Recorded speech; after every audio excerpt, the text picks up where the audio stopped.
Hi, I'm Larue, and this is tropetrinitytrilogy, and today I will be reviewing The Invisible Life of Addie Larue by V. Schwab.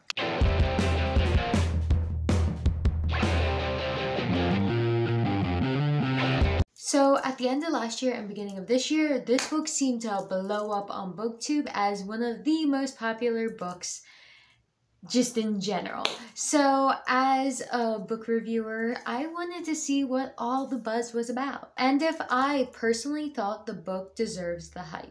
Going into the book, I didn't know anything except for the fact that the protagonist was immortal and that no one could remember her. That's it. However, even that by itself, the premise intrigued me. So I haven't really been reading books just because they're popular on BookTube, because I find a lot of them I'm not that into. But this one had a really cool premise, and I kind of was like, you know what? I'm gonna check it out. Also, for some reason, I just assumed it was a standalone, which I think I'm right. It is a standalone, which is good because I've been kind of in the mood more for standalones and starting big series that will continue on and on. It's nice to be able to complete a story in one go. Well, one book. But yeah, so this book is nothing like I ever read, and I'm really glad I read it because overall, I really enjoyed this book. It isn't perfect. Every book has flaws. However, for me personally, the good outweighed the flaws. And I'm going to go over both the good and the bad with you in this review. Also, I would like to add that I listened to the audiobook of this book. So, audiobook of this book. Great sentence. But yeah, so I listened to this book, which in some ways, due to the writing style of this being so poetic and unique from what I've ever read before, I actually want to get a physical copy to reread it again because I enjoyed it enough that I kind of want to add it to my personal library. So that's pretty good praise. Also, I will add, I read it for free on the library app. That's how I got the audiobook. I'm not paying money for new books for a while. But one thing I would like to say in a quick review just about the audiobook is that the voice actress was really good. This book originally starts in France, and this narrator's French accents are really good. It was kind of cool listening to her to pronounce all these French words that I know while reading the book I would have gotten them really wrong in my head. For example, I would read this location as Villain-sur-Sarthe. And this is how the audiobook narrator says it. Villain-sur-Sarthe. Not the worst one I pronounced, I presume, but yeah, I kind of was into hearing how things are actually pronounced, and also her French accent, amazing. And her voice for all the characters were amazing too. Also, I will add, I think the physical book has images in it of art for each of the main sections of the book, because looking at the Amazon free excerpt, it has this image of art that is described at the beginning of each part, which I think is really cool how each part introduces a piece of art that Addie inspired. And I think it's kind of cool to see them. So I'm excited actually to get a physical copy and see what all the pictures look like too. And I think it fit with the themes of the story very well, but I'll get into the themes later. So now I'm going to go into the book blurb, and then I will be going into my more detailed review. This review is spoiler free. In fact, I say less in my review than a lot of the advertisements said and most of the reviews. So this is definitely spoiler free. However, it is more than I knew going into the book because I knew nothing. So here's the blurb. A life no one will remember, a story you will never forget. France, 1714, in a moment of desperation, a young woman makes a Faustian bargain to live forever and is cursed to be forgotten by everyone she meets. Thus begins the extraordinary life of Addie Larue and a dazzling adventure that will play out across centuries and continents, across history and art, as a young woman learns how far she will go to leave her mark on the world. But everything changes when, after nearly 300 years, Addie stumbles across a young man in a hidden bookstore and he remembers her name. So yeah, I think that is a really cool premise, especially as someone who loves history. I've never read a book about a character who lives over the course of centuries, and I was really excited about reading a story about that. However, this book isn't perfect, and now I'm going to go into my pros and cons in 12 main points discussing all my main thoughts about the book. So let's get into it. I'm going to divide my points into the acts of the book. So first, I'm starting with the first act, which I thought was great. Number 1. The writing is poetic and beautiful. This is the main reason I want to reread a physical copy of this book. So this is the first V.E. Schwab book I've ever read, so I have no opinions about her writing beforehand. And so I'm kind of curious to see what her writing in other books is like. But I know this is different. Sometimes while listening to this, it felt like I was listening to a poem instead of a novel. The internal rhymes within sentences and just the flowery way things were worded was very beautiful and engaging. Personally, I think the book pulled off a more poetic writing style really well. I will say I did read a Goodreads review after listening to the book that condemned the book for its creative liberties it took with line breaks. So in novels, you have a line break when it's a new paragraph. However, in poetry, you can have it mid-sentence or just have so many small lines that it tends to be a lot thinner than a book would be with more chunks of writing. And I understand if you personally do not want to read a book that's more like that, but to me, I'm even more interested in visually seeing that because I like it when authors take those creative liberties and experiment with writing. I feel like a lot of times writing advice or just general, more commercial writing focuses on trying to write everything so the reader can visualize it like a movie. Everything's trying to mimic a movie. Books are just wannabe movies, and I'm not really a big fan of that mentality. Now, don't get me wrong. Books that I can imagine like a movie, that's great. And even within a full novel, generally I do like scenes that I can imagine in my head. Even if it's a more poetic book, I don't want there to never be parts that I can imagine going through my head, similar to how a movie would be. However, I feel like that mentality just makes words a tool for this one goal, when in reality, books can accomplish so much stuff that other forms of fiction cannot. And I think part of that is the actual words and how it's structured and the poeticness and poetry of it. And words can accomplish so much. And so I appreciate this book for actually experimenting with writing and trying different things. So yeah, I really appreciated that.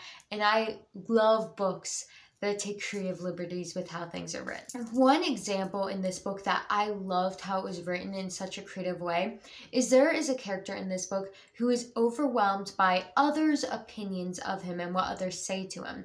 But instead of the book being like, there was this one time where a character said this and it changed him forever, or he always felt like people thought this about him and it made him overwhelmed. Instead of just saying how it was or giving one example, the book bombarded the reader with quote after quote from different characters saying things to him with no narrative context. So it was just like, it's not you, it's me. You're a great guy, but we just aren't a good fit. And it was line after line all together. So many of them, I lost track of how many were in a row. And that's not a verbatim quote because I don't have the book with me, so I can't double check. But pretty much it was just line after line after line of things he's been told throughout his life. And it made me as a reader feel overwhelmed by them. Instead of saying they were overwhelmed, the book overwhelmed me with all the things people had said. And I really loved that. I loved what the book did with that, how the book did that. And that's just one example of something I really liked about the writing in this book. Number 2, Addie Larue was a subtle yet fascinating protagonist. However, I do think she could have had a bit stronger of a character arc. Addie isn't necessarily an easy character to describe. She doesn't have a go-to shtick or personality trait I can describe her with. Instead, she is a well-rounded, subtle character with her own beliefs and flaws and fears. I've noticed in more literary books, it's harder to sum up a character easily, and I feel like Addie plays into that.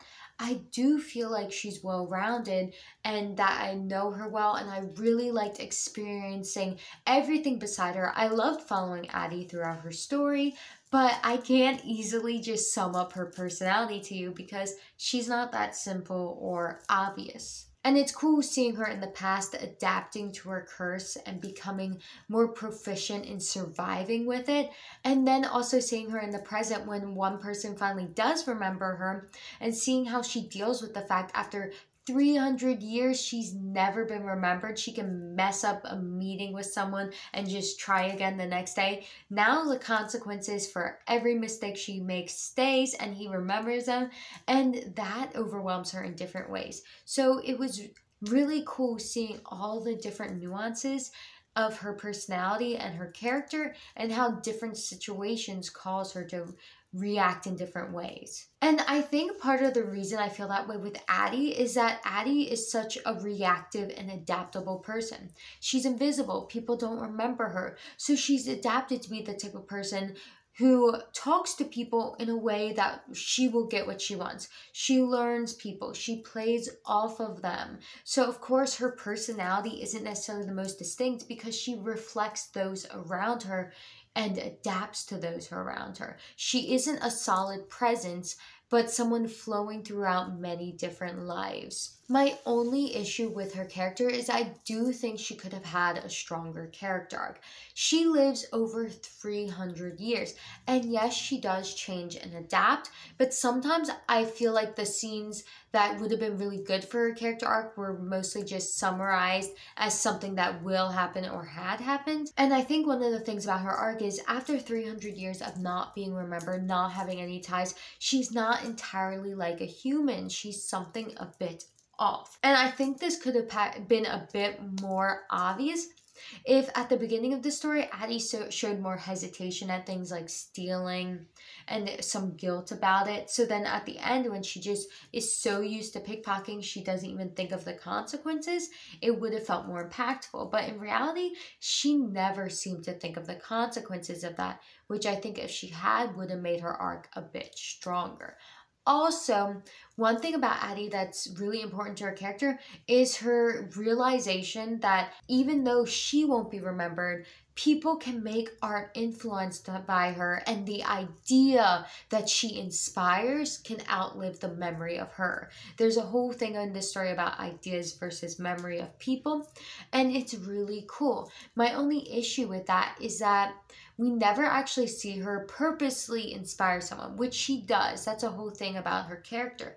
We see her accidentally inspire someone for the first time, and we see the aftermath of her inspiring people, but we don't see her go out of her way and create art with someone or inspire someone to make art about her, which I think is a shame. I think that was a key moment in her character arc, and I really think that we should have seen at least the first time she inspires someone on purpose. Now let's get to point number 3. The curse is really well thought out. Any nuance or loophole or anything that could affect her with it, I feel like gets addressed within this book. So if someone's like, what if someone needs to go take a bathroom break and leave and then they come back, would they forget her? This is addressed in the book.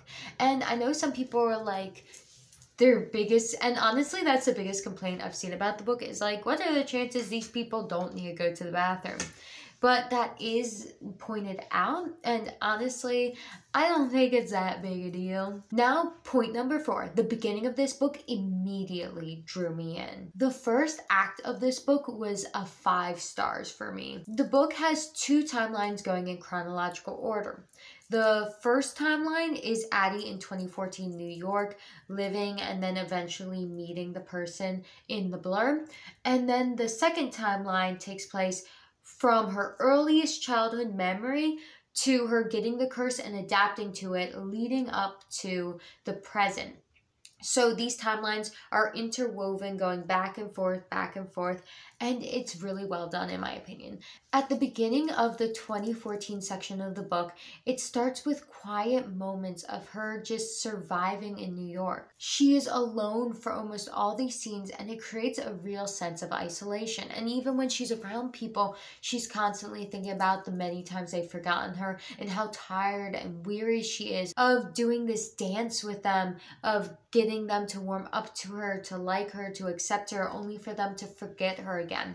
It is really well done and immersive, and I immediately empathize with her. And the first scene of the book starts with her waking up in bed beside a musician and going to play a piano, and him waking up not remembering her, but being mesmerized by her and the song, and him wanting to get to know her, but her knowing that even if they spend the whole day together, he'll forget her by the next morning, and her promising to see him again and leaving, knowing he won't even remember the promise.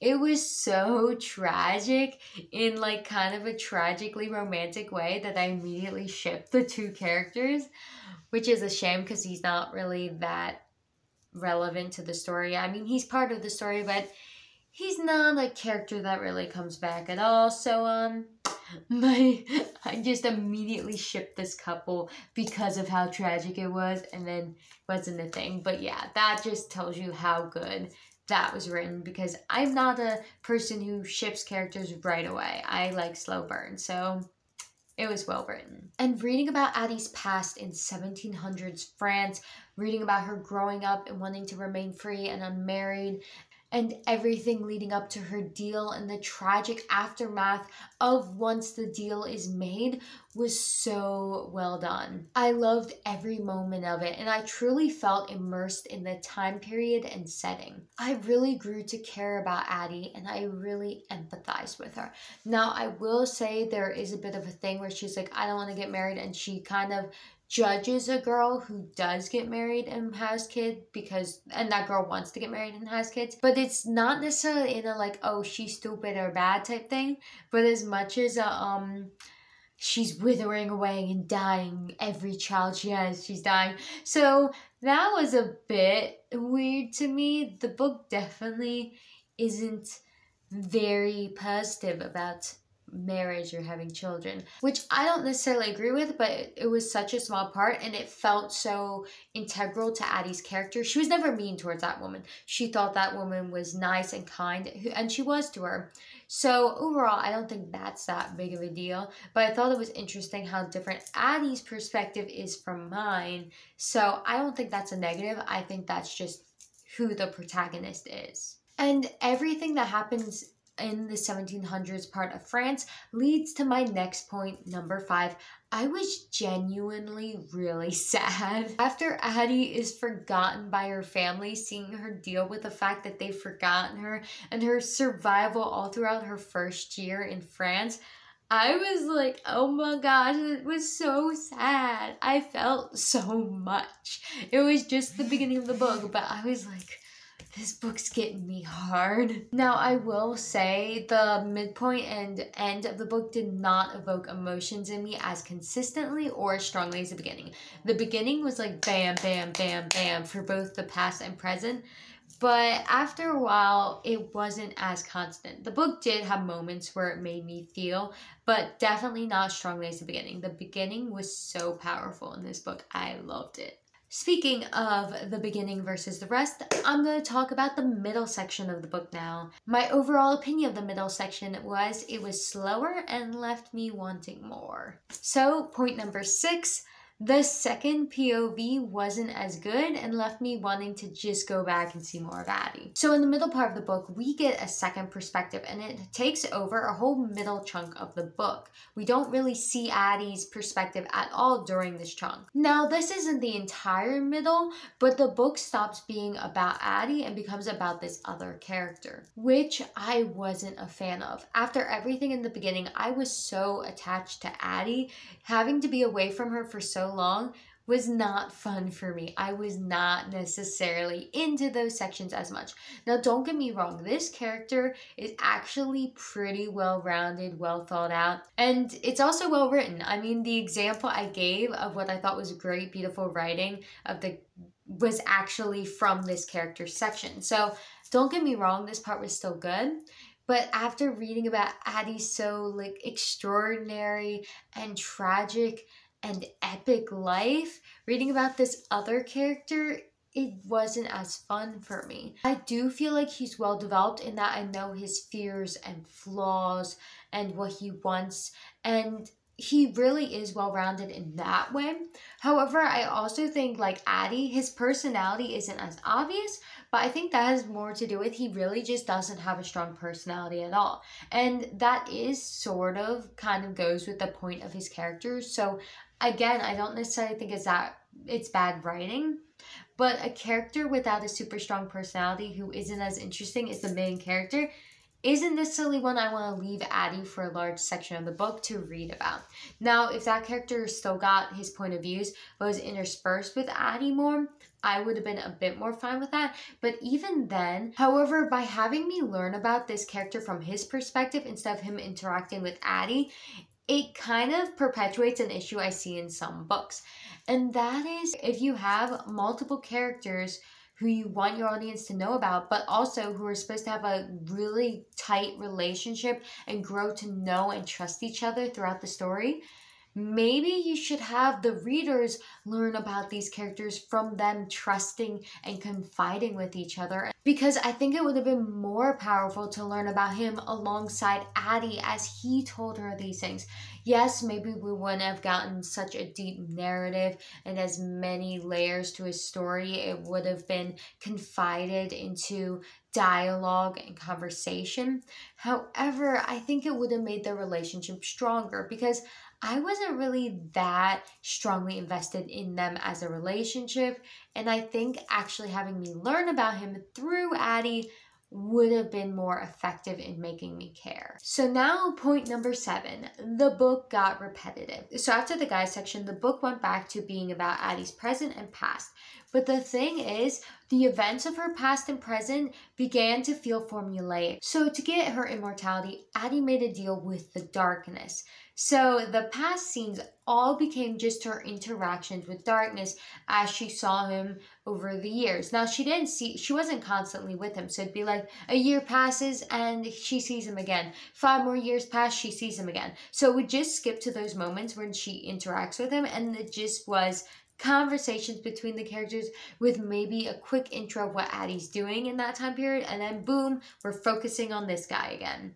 And then the present time period was just her with that other character interacting. It just became back and forth with her interacting with the same 2 characters, one for one time period and one for the other, and I was not necessarily a fan. It wasn't that I don't like seeing these characters together, or that I didn't want to see their relationships evolve. It was just so formulaic that it was hard for me to stay invested, especially because most of their interactions, especially with darkness, was just talking. And personally, I prefer when characters interact while doing something. They're trying to accomplish something and they grow closer together while doing it together. Not that way, but you know what I mean.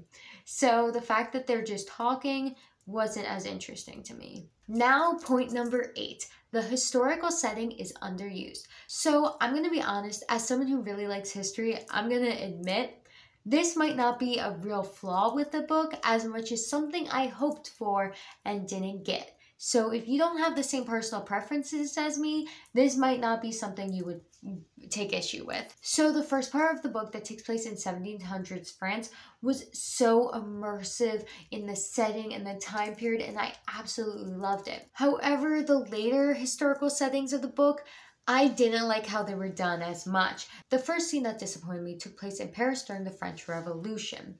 The reason it disappointed me was because Addie's just in there and it's chaos, and I was so curious to see how she would survive and get through it, but right when any danger shows up for her, darkness comes, take her out of it, and they just have a conversation in a different location.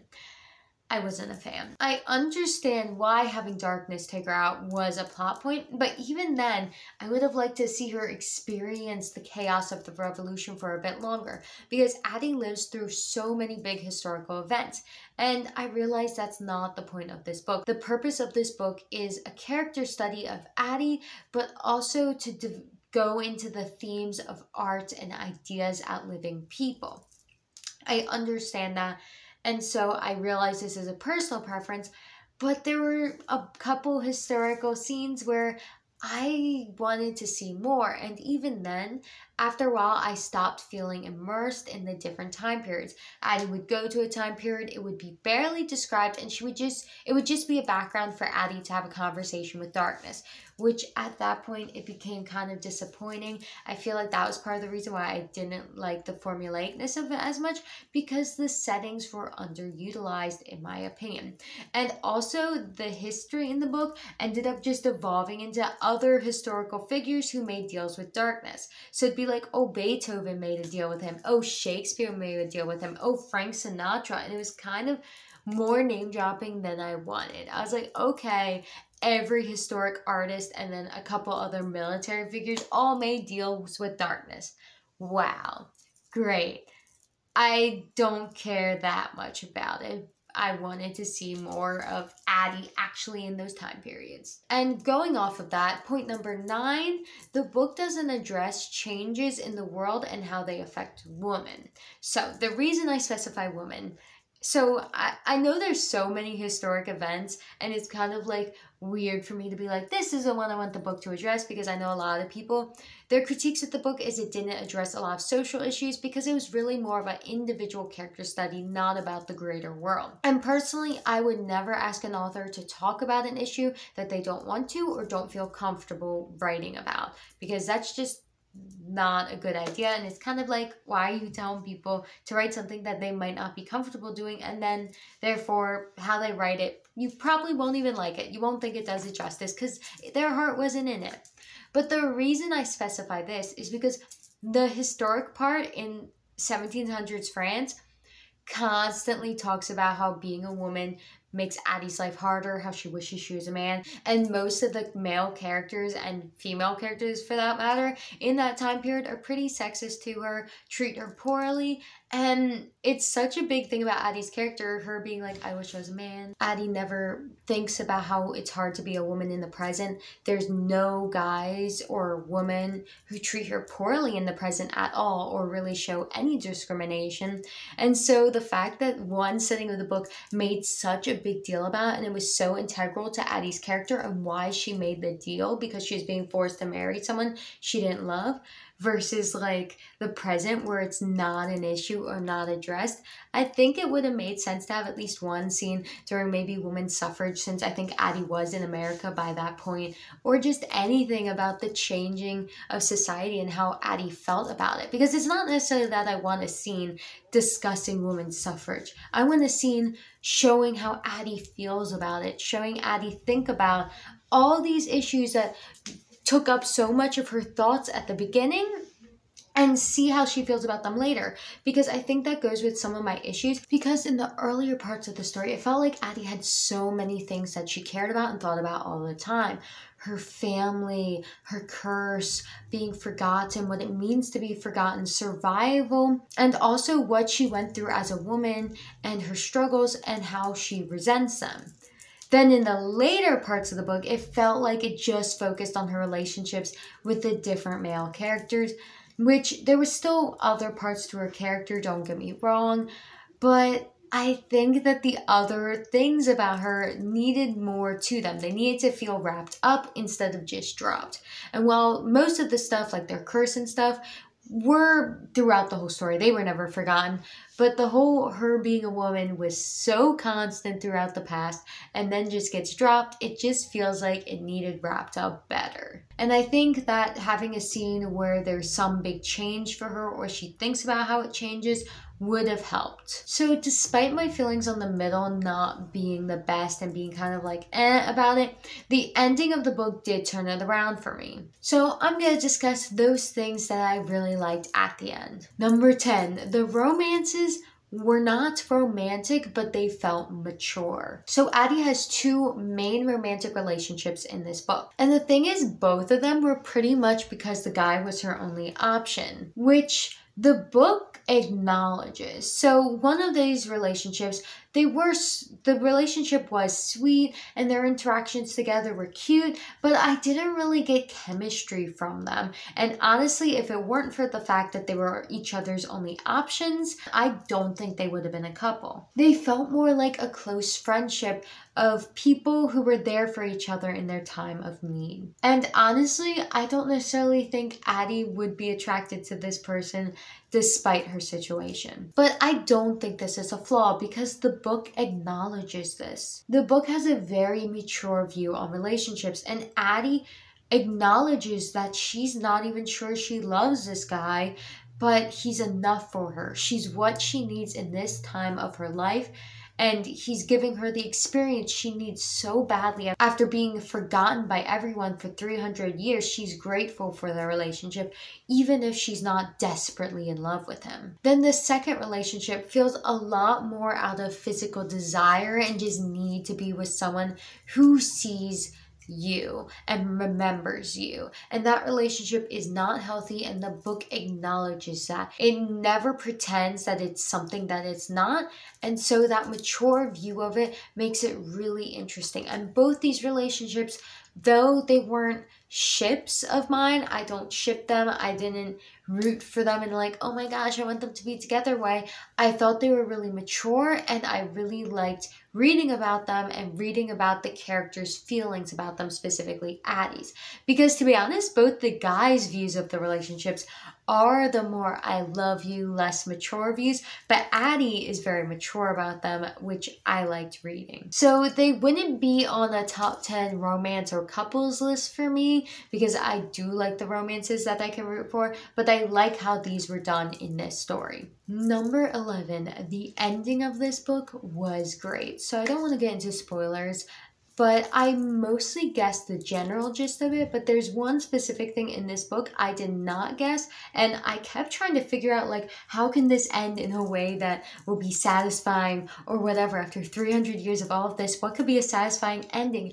And the book pulled it off in a way I did not expect, with a solution I never would have guessed. And finally, my last point, number 12, I loved the themes in this book. This book had strong themes about art and ideas and how they can last longer than people themselves. This book feels like a love letter to art and artists, and I really appreciate that. And it ties into how each part of the book starts with a piece of art that Addie inspired, showing how even if you personally aren't remembered, the ideas you can inspire in others may last a lifetime. Even if you weren't the one to create the art, you can inspire someone who could inspire someone with your inspiration to inspire someone to make something. I mean, hers was a bit more direct. She inspired someone, they made art, boom. Also, this book deals a lot with identity, and if you really have one, without others to remember you, or the relationships that really make a person. Because most people think of themselves as a sister, daughter, mother, father, or even if you have a job, you need people to remember you to have a job. Like if someone thinks of themselves as a doctor, you can't be a doctor if you can't really form relationships with people. Like, you heal people, and someone's not going to let you cut them open if they don't remember you from 2 seconds ago and no one else does. The beginning of this book felt very isolated, and it was such a unique reading experience for me when most books focus on characters' relationships with others. I really liked how this book pulled off this sense of isolation. And also in this book, Addie is asked if all the trauma and suffering she went through over the course of 300 years and not being remembered, if it was worth it. And Addie says yes, that life is worth it, and that the small, beautiful moments, even if they aren't the majority of your life, make it worth it. And I thought that was so beautiful and so powerful. I don't know, reading about a character with such a drive for life, who appreciates the small joys of the little things and lets them keep her going and living despite all the hardships, it was really inspiring. So yeah, that's my review. So clearly, overall, I really enjoyed this book. It's not perfect, and there were some things I wish it did, but overall, I'm really glad I read it, and I appreciate what it did. I feel like this is one of those books where I can think of a bunch of things I wish it did, but overall, I appreciate the unique perspective it brought, because not every book needs to do what I want it to do. And I've read books where I'm like, oh, I wish it was more action, but I'm like, this book isn't writing about fight scenes, and sometimes it's good to write about characters who don't solve their problems with punching people. And I feel the same way about this. This book didn't necessarily focus on history as much as I might have wanted, but the character study of it was so well done, and I really appreciate what this book did. And I definitely plan on getting a physical copy so I can reread it and appreciate it all over again. Anyway though, have you read this book? Do you plan on reading this book? What are your thoughts? Please let me know all of them down below. I hope you enjoyed this video. Thank you for watching, and I'll see you later.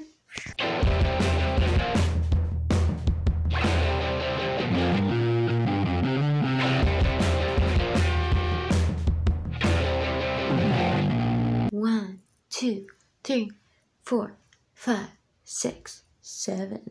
Ooh. I'm Addie, Larue, guys.